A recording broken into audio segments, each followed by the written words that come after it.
I just saw the headline earlier today about Australia, and that if you are double vaccinated, you have earned yourself the privilege of 1 hour of outdoor time. Now, the first thing that crossed my mind, of course, this was my ego speaking, was like, who the heck do law enforcement or government or otherwise think they are to be deciding how much outdoor time a man or woman is allowed to have in a day?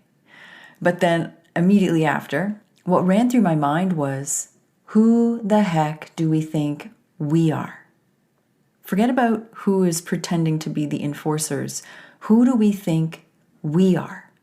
Who do we have to think we are in order for that to seem rational, or for that to seem acceptable, or like a reality that we would be willing to entertain for any long period of time?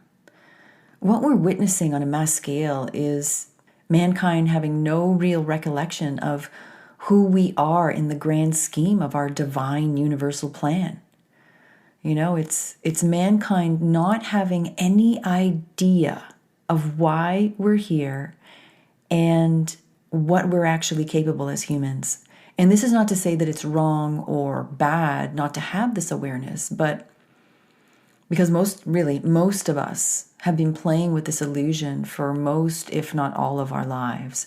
But there is something powerful and instrumental that happens when a person wakes up from the illusion that is the world and is the people around them, and then finally comes into the awareness that they are not at all who they thought they were. But there's a power within them and within all of us that is beyond any government. It's beyond any legal structure, any law enforcement agency, educational system, or financial system, and it's even above religion. And that power is only accessible to us through awareness, and through coming to the awareness that what we see in the world around us is not what it appears to be. And the people that we engage with in our lives are also not who we think they are either. Everything in this human experience is so much more than we could possibly imagine. And yet it starts with the understanding that we are not the simple humans that we think and have been told that we are, and that we need to be led by someone bigger, someone smarter, someone greater than us. And we are not at the mercy or under the jurisdiction of anyone or anything, but that all of it is merely an illusion that we have concocted and a game that we have agreed to play. We are an aspect and expression of Source, and as that, we do have the same creator abilities as Source or as God. And as one of the biggest, grandest things we've ever created, in this lifetime at least, is the illusion of ourselves playing on the planet in the roles that we see as our lives. And we agreed to adopt those roles. Roles like, okay, I'll be a mother in this lifetime, or a father, and I'll have these parents who are going to be like this, and I'll have these children, and I'll have this particular financial challenge, or this relationship, and I'll have this divorce that will take place that will really shake me up, whatever it is. As our expressions of Source, it's our divine nature to do what Source does, and that is to create. And instead of simply creating ourselves in this earthly environment, we needed playmates, right? To play the game with. Otherwise, it wouldn't be much fun. We just kind of have ourselves here sitting on the planet, and yeah, that's not really all that exciting. So Source broke off into more and more fragments of itself in order to have other souls, as we'd call them, who could play the roles of playmates in this reality, including all of the animals and creatures on the planet. There's a lot more to this whole thing, but we're just going to touch on this little piece in order to get this one particular story through. So when we're looking at these power structures and control structures or governing bodies, or even just, an angry neighbor or a family member that we are feeling challenged or frustrated with, we are looking at expressions of ourself. And I know that this comes up in popular conversation. The idea of mirroring, others are mirroring us, but literally, what we are looking at are expressions of ourselves, are expressions of source, simply in a different form. And again, they have agreed to play their role so that we all have a playground and that we have a cast of characters to play with as we play things out in our lives. And the rules of the game that we've been playing all this time, they are such so that nobody will stop playing the roles that they're playing for us until we wake up from the illusion that we think they're not playing a role. Until we wake up from the illusion that we are not God in physical form, creating a playground for us to grow and expand our consciousness through. Until we awaken to the truth of who we are as the true facets of God and Creator, its self, I won't say himself, its self, with the same powers, not any less significant or any less powerful as religion would often have us believe, but as one in the same, simply as an expression through spirit so that we can play in this physical realm.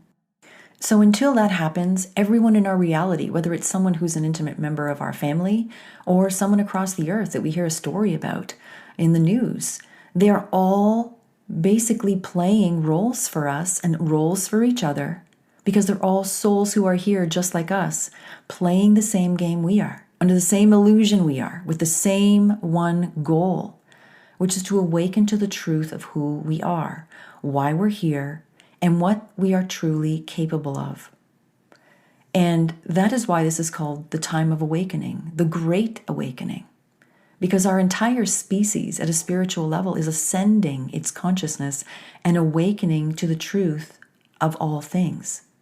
The truth about what this planet is, the truth about the game we've been playing for the last 10,000 years, the truth about religion, about government, the medical system, how the power structures have actually been kept in place, the truth about our bodies, these bodies that we go on this journey with every single moment of our lives, and the truth of our divine heritage.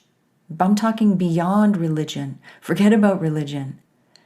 But the truth of who we are at a DNA level, our multidimensional soul heritage, as well as our intergalactic DNA heritage, and what that truth actually means in terms of what we are capable of creating and experiencing here as humans. So much is going to come to the surface in the coming weeks and months, and it's going to be a huge shock for the majority of people because it will very quickly illustrate that everything that they believed was true is not, and that they were told something else entirely different. But it is exactly what we have asked for and created for ourselves in order to ascend our consciousness and collectively do this rapidly and efficiently as possible so that we can begin to create together using the power we actually have to create a human experience that actually and accurately portrays what we are capable of and the potentials that truly exist within us and within this realm. So there really is nothing to fear except, as they say, fear itself, because fear is not who we are. Fear is just a product of the ego mind. And it's a tool that the ego uses very effectively to keep the illusion in place and our true power hidden from us. There's nothing to fear because we are the creators of the game. We are the game masters, and as such, we can change the game, how the players of the game act and respond, and the rules of the game anytime we want. But the first step is to get the mind of man to simply believe that it can, and then evolve that belief into a knowing, and then it simply becomes automatic. And that's what this human experience is and has always been. A game that we were excited to come and play here on Earth. The only thing that has changed over time is the game that we choose to play. And this one we've been playing for 10,000 years already. And now at this time, we as a collective have agreed to change the game. It is not being changed against our will. But to change that game, it requires things to get shaken up a bit, right? So what we're going through right now is not something to fear. It's actually something to be excited about if we remember who we are and recognize the power that we have to change this game. But will it feel easy to go through this? No, probably not for most people. Why? Because of what happens in our minds as we go through this kind of change together. Part of the roles we play for each other are designed to stimulate each and every one of us and trigger each other into these higher emotional states, because it's through those states that we can identify the layers and layers of ego programming that are the only thing preventing us from being able to see through the illusion. And when we are triggered by events that either we witness or that happen to us directly, they bring those feelings up to the surface so it can help us identify and eliminate what's at the root, the false beliefs and the limiting programs that are buried deep in the mind that is trying to prevent us from being able to see the truth of who we are and the truth of all that is playing this earthly game with us. But the game is over. This game, this particular version of the game is over. So there's no more time to wait. We are in the process of dismantling the ego and all of the programming that it plays with, so we can set ourselves free to be what we came here to be from day one. So the next time you feel triggered, whether it's the feeling of fear or worry from looking into the future, or seeing something in the past and feeling fearful or worried about not being able to hold on to it, whatever it may be that brings up any kind of lower feeling that makes you feel uncomfortable or unsettled and uncertain, is just there to prevent us from being able to see how magnificent we are. And so that's what's happening now.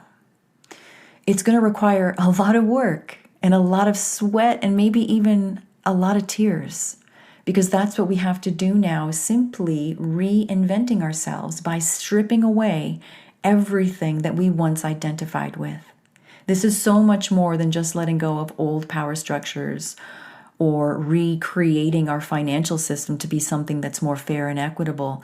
This is about letting go of who we thought we were as human beings and opening up to an entirely new idea of what's possible and what these bodies have always been designed to do.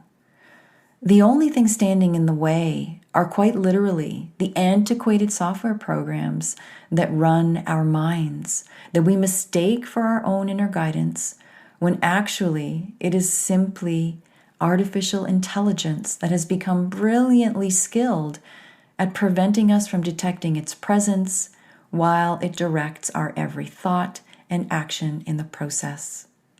So just remember, you are the genie you've always wished you had. You are the God or the Savior that you have been waiting for, right?